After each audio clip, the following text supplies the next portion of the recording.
The dust from the Greyhound bus still clung to my skirt when I first saw the dying Maddox Ranch sign.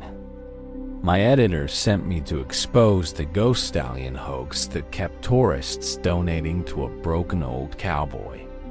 Cade Maddox stood by the fence with eyes like weathered leather and a silence that could freeze a rattlesnake. I introduced myself as Lila Vance, and he just tipped his hat with a distrust that burned like cheap whiskey. He told me the stallion named Phantom was real, and no city slicker journalist could ever understand that bond. I laughed and said I could prove his legend was a scam by noon if he dared to show me the horse. He led me to a canyon where the wind howled like a lost soul and a shadow moved on the ridge. The black stallion appeared, coat shimmering with ancient magic, and his wild mane caught the golden morning sun beautifully. My cynical heart stumbled because the creature was no trick. It was a four-legged thunderstorm sculpted by God's own hand. Cade whispered that Phantom would never let a stranger near, but the stallion walked straight to me and lowered his head. The rancher stared in disbelief as I touched the white blaze and felt a jolt like a forgotten homecoming. I confessed my brother rode rodeo broncs until a stallion killed him 3 years ago on a rainy Cheyenne night.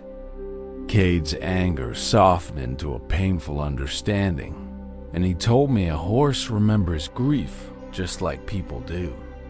He shared that Phantom led him to a hidden cave where his grandfather's original land deed was tucked inside a tin box. The county was seizing his ranch in 48 hours unless he could prove the boundaries were larger than recorded maps. I saw a story bigger than a con. It was a fight for legacy, and my reporter's instinct demanded I help. We saddled 2 horses at dusk, and he asked if I was brave enough to ride where the old maps led. I told him I stopped riding after my brother died, but for this truth, I would face every single fear. The canyon trail was narrow and silver under the moon, and Phantom ran beside us like a protective spirit guide. Cade reached for my hand when my Mari stumbled, and his grip sent a warmth straight through my trembling body. We found the ancient cottonwood tree carved with a cross, exactly where the faded ledger said it would be hidden. I held the lantern while Cade dug, and my heart pounded not from fear, but from the nearness of him. The tin box emerged from the dirt, and inside the deed was wrapped in a leather pouch perfectly preserved and intact.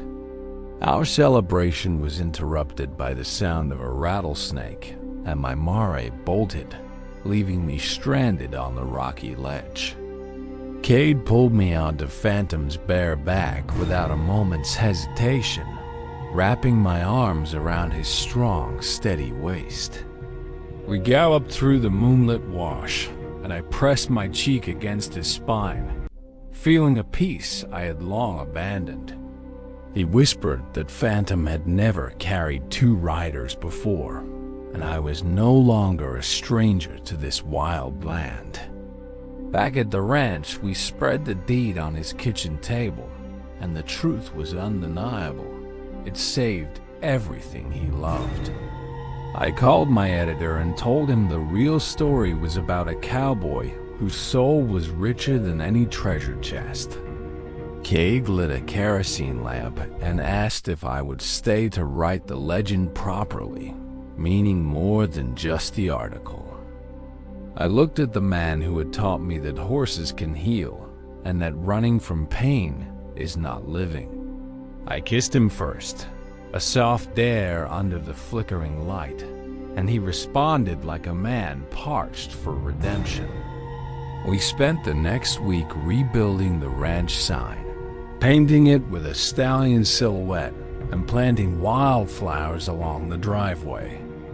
Cade showed me the cave drawings his grandfather had made of a woman who looked eerily like me standing beside a black horse. He said his grandpa always claimed a stranger would arrive to mend a broken thread and complete the old prophecy.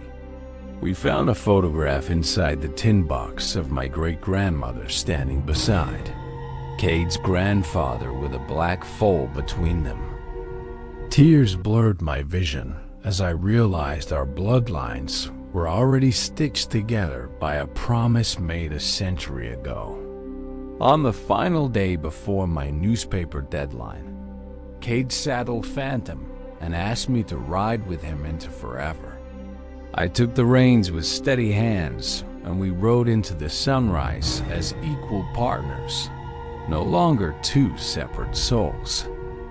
The county dropped a seizure, and the news feature brought tourists who came to witness the legendary love-tamed Stallion.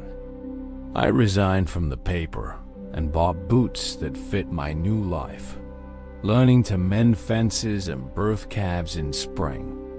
Cade proposed in that very cave with the deed, and a ring made from his grandmother's silver spur, simple and true.